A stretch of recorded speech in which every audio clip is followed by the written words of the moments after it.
C'est dans la capitale togolaise que tout est parti. L'idée de la création d'une organisation regroupant des dirigeants de banques et établissements de crédit d'Afrique. C'était en 1989.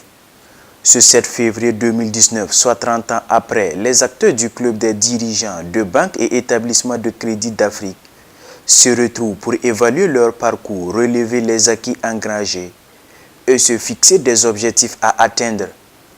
À l'ère de la digitalisation où la banque doit tout réinventer, la réflexion de ces journées annuelles porte sur l'évolution réglementaire et impact sur l'activité et la gestion des banques en Afrique. On ressort avec l'idée que ce club a sa raison d'être sur le continent africain. Il répond à un réel besoin, c'est qu'il fédère des forces, il génère de nouvelles idées pour nos banques, pour nos établissements de crédit, pour nos systèmes financiers. Et il apporte un véritable plus en matière d'échange. C'est un espace d'échange, un espace de créativité. On peut dire que nous sommes satisfaits du bilan du club. Pourquoi nous sommes satisfaits? Car au bout de 30 ans, le club existe toujours. Le club a plus d'une soixantaine de membres actifs et le club tient ses deux activités phares chaque année, notamment les journées annuelles que nous venons de tenir et également le forum d'été que nous tenons également au mois de juin chaque année.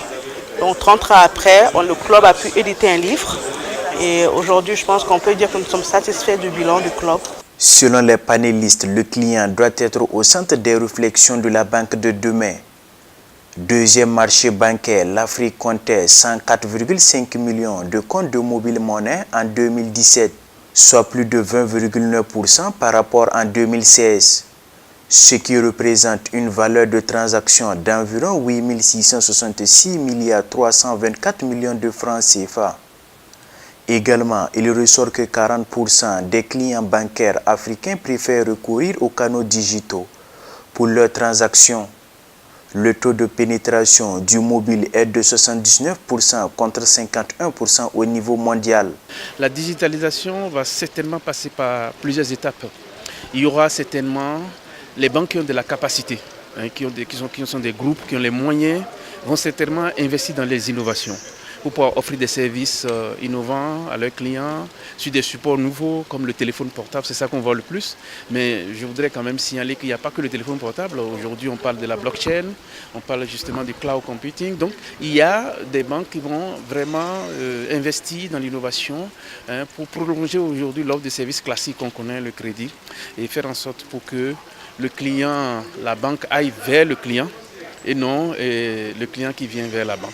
Et ça ne peut que se faire via les canaux. Il y a un deuxième modèle, c'est qu'il y aura des banques qui vont nouer des partenariats stratégiques avec des fintechs, des sociétés spécialisées qui vont leur apporter de la valeur, de sorte à ce que ces banques-là puissent adresser la clientèle avec des offres nouvelles. Dans l'espace UEMOA, les utilisateurs des services financiers via le téléphone mobile est passé de 11 millions en 2013 à 20 millions en 2015 et près de 80% du continent africain est couvert par des services d'argent mobile.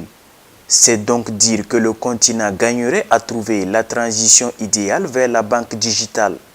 Cadre d'information et de formation de ses membres, le club des dirigeants de banques et établissements de crédit d'Afrique entend susciter et faciliter la réflexion des banquiers africains afin qu'ils atteignent leurs objectifs.